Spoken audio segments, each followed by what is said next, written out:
Question: everything you inherit. Friedrich Nietzsche did not start by building new ideas. He started by dismantling old ones. Most people live inside beliefs they never chose. Values, opinions, moral rules, all absorbed from family, culture, and society. They feel natural, almost obvious. But that is exactly the problem. What feels obvious is rarely questioned. Nietzsche refused to accept anything without examination. From a psychological perspective, inherited beliefs create mental shortcuts. They reduce the need to think deeply. But they also limit your perspective, because you are operating inside a framework you did not build. The first step is awareness. You need to recognize that many of your thoughts are not truly yours. They are repetitions, patterns passed down and reinforced over time. The habit here is questioning. When you believe something strongly, stop and ask, where did this come from? Was it your direct experience or something you absorbed? Then go deeper. Is this objectively true or just commonly accepted?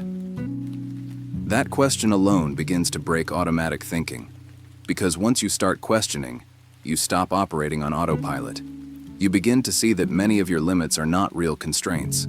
They are inherited assumptions, and once assumptions are exposed, they lose their power. This is where mindset development begins, not by adding new ideas, but by removing what was never truly yours. Detach from external authority. Friedrich Nietzsche understood something most people avoid. As long as you depend on external authority, your mindset will never be fully yours. For centuries, people relied on systems to define how to think and how to live. Religion, tradition, social norms. These structures provided answers, but they also removed responsibility. Nietzsche rejected that. From a psychological perspective, external authority creates comfort. It tells you what is right, what is wrong, what to do. It reduces uncertainty. But it also limits autonomy, because you are following, not deciding. The problem is that when you rely on external systems, your thinking becomes passive. You wait for guidance instead of developing your own judgment. The habit here is detachment, not rejection for the sake of rebellion, but independence in thinking. When you encounter a rule, a belief, or a standard, do not accept it automatically. Evaluate it.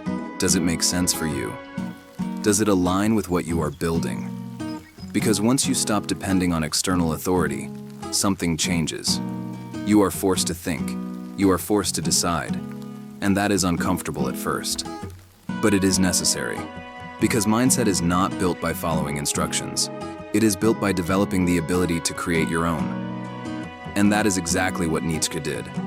He removed the need for external validation and replaced it with internal direction. That is where real independence begins. Take radical responsibility for meaning. Friedrich Nietzsche did not just remove external authority. He replaced it with something heavier, total responsibility. If there is no predefined meaning, no universal system telling you what your life should be, then the responsibility shifts entirely to you. Your purpose, your direction, your values, all of it becomes your responsibility to define. Most people resist this. From a psychological perspective, responsibility creates pressure. It removes excuses. It forces you to confront uncertainty without guidance. And because of that, many people prefer to follow existing structures instead of creating their own. But Nietzsche saw this differently. He saw responsibility as power. Because if meaning is not given, it can be created. The habit here is ownership of direction. Instead of asking, what is the purpose of life? You ask, what purpose am I going to create? That shift changes everything. You stop waiting for answers. You start building them. You define what matters. You decide what is worth pursuing.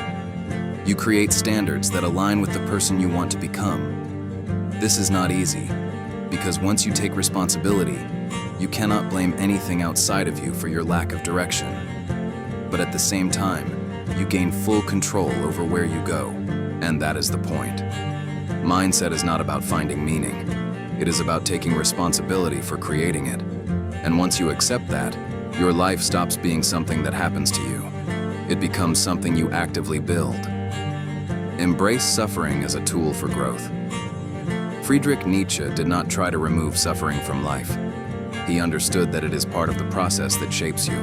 Most people see pain as something to avoid. The moment things become difficult, uncomfortable, or uncertain, they look for a way out. And every time they escape, they reduce their capacity to grow. From a psychological perspective, avoidance weakens adaptation. When you do not face resistance, your brain has no reason to change. It stays within the same patterns, the same limits. Nietzsche saw suffering differently. He believed that struggle is what forces transformation. Without challenge, there is no expansion. Without difficulty, there is no development. The problem is that suffering feels negative. It triggers resistance, fear, and discomfort. So your instinct is to interpret it as something wrong. But not all suffering is destructive. There is suffering that limits you, and there is suffering that builds you. The difference is how you engage with it. The habit here is intentional confrontation. When you face something difficult, instead of asking, "How do I avoid this?" ask, "What is this developing in me?" That shift changes your relationship with pain. Because instead of running from it, you start using it. You build resilience, you strengthen discipline, you expand your tolerance, and over time, what once felt overwhelming becomes manageable because you adapted, and that is the key. Suffering is not the enemy. Avoidance is. And once you stop avoiding, you start evolving. Develop the will to power. At the center of Friedrich Nietzsche's thinking is a force that most people ignore: the will to power. This is not about control over others. It is about expansion of yourself. Nietzsche believed that what truly drives you is not comfort or safety, but the need to grow, to overcome, to become more capable than you are right now. This internal drive is always there, but most people suppress it. From a psychological perspective, this aligns with intrinsic motivation, the desire to improve, not because you are forced to, but because you are internally driven to expand your capacity. The problem is that modern habits weaken this drive. Comfort, distraction, and avoidance reduce your exposure to challenge. And without challenge, the will to power becomes inactive. It turns into frustration, restlessness, a feeling that you could be doing more, but you are not. The habit here is activation through challenge. You deliberately put yourself in situations that require growth, tasks that demand focus, discipline, and effort. Not randomly, but intentionally. Because every time you overcome something, you strengthen this internal drive. You prove to yourself that you can expand, and that reinforcement builds momentum. The more you act, the stronger the drive becomes. The stronger the drive becomes, the more you act. This creates a cycle of growth, and once that cycle starts, it becomes self-sustaining. Because you no longer need external pressure. You are driven from within, and that is the point. The will to power is not something you wait for. It is something you activate. Reject herd mentality. Completely. Friedrich Nietzsche understood that one of the biggest obstacles to developing a strong mindset is the need to belong. Most people adjust their thinking to match the group. They adopt opinions, follow trends, and avoid standing out. Not because they consciously choose it, but because it feels safer. Being aligned with others reduces conflict and uncertainty. From a psychological perspective, this is social conformity. Your brain is wired to seek acceptance, but that acceptance comes with a cost. You stop thinking independently. You start filtering your decisions through what is accepted, not what is true or effective. And over time, your mindset becomes a reflection of your environment instead of a result of your own thinking. Nietzsche rejected this completely. He saw the herd as a force that keeps individuals average. It reinforces stability, not growth. It rewards conformity, not originality. The habit here is separation through awareness. You do not reject everything blindly, you question it. When you agree with something, ask, "Do I believe this because I examined it, or because everyone else does?" That question creates distance from automatic conformity. Because once you start thinking independently, your decisions change. You are no longer guided by what is common. You are guided by what is true for you. And that is uncomfortable, because standing apart removes the safety of the group. But it also removes limitation, because the moment you stop following the herd, you stop inheriting its limits. And that is where real mindset development begins. Create your own values.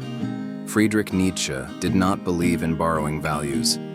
He believed in building them. Most people live by standards they never questioned. What success means, what matters, what is right or wrong. These ideas come from family, culture, and society. And because they are repeated, they feel natural.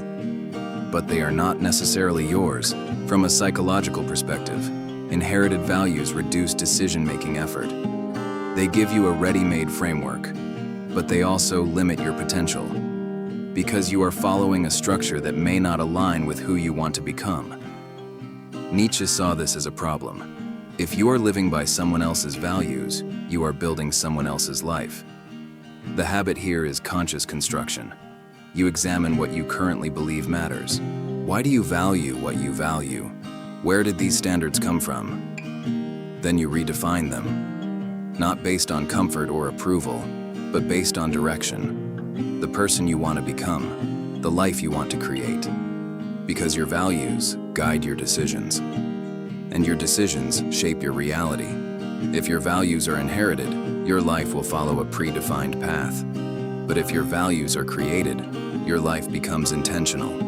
This is not easy, because once you define your own values, you are responsible for living by them. There is no external system to rely on. But that is also where power comes from. Because you are no longer reacting to expectations. You are acting from choice. And that is the shift Nietzsche demands. Not to follow meaning, but to build it.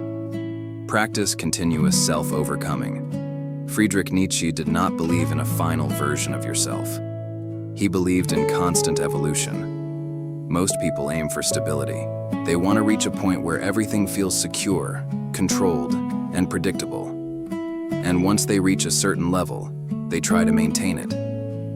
But this creates stagnation. From a psychological perspective, growth only happens when you are challenged. The moment something becomes comfortable, your brain stops adapting, and without adaptation, there is no development. Nietzsche saw this clearly. He believed that life is a process of continuous self-overcoming. You are not meant to stay the same. You are meant to expand, refine, and push beyond your current limits. The problem is that this process is uncomfortable. Every time you overcome one limitation, you expose the next one. There is no point where everything becomes easy. There is always another level. The habit here is continuous elevation. You do not settle into your current identity. You question it. You ask, what is the next version of me that I need to become? And then you move toward it. This is not about dissatisfaction. It is about expansion. Because you are not fixed. Every habit can be improved. Every belief can be refined. Every behavior can be upgraded. And once you adopt this mindset, you stop chasing a final state. You start embracing the process itself. Because growth is not something you complete, it is something you live. And that is where mindset reaches its highest level. Not in becoming something, but in constantly becoming more. Live what you think. This is the final step, and it is where everything either becomes real or remains theory. Friedrich Nietzsche did not just create ideas, he demanded that they be lived. Most people understand concepts. They agree with them. They repeat them. They even teach them. But when it comes to action, there is a gap. They know what to do, but they do not do it. And that gap is where mindset fails. From a psychological perspective, inconsistency between belief and action creates internal conflict. You say one thing, but you act differently. Over time, this weakens your identity and reduces trust in yourself. Nietzsche rejected this completely. For him, philosophy was not something to think about. It was something to embody. The habit here is alignment. What you believe must reflect in how you act, not occasionally, but consistently. If you value discipline, you act with discipline. If you value growth, you move toward challenge. If you value independence, you think for yourself, because your actions are the real proof of your mindset, not your words, not your intentions, your behavior. The problem is that living what you think requires effort. It removes excuses. It exposes inconsistency. It forces you to confront where you are not aligned. But that is also where strength is built, because the more your actions match your thinking, the more stable your mindset becomes. There is no contradiction, no internal conflict, just direction. And once you reach that point, something changes. You no longer need reminders, motivation, or external pressure. You operate based on who you are. And that is the final level. Not understanding mindset, but living it.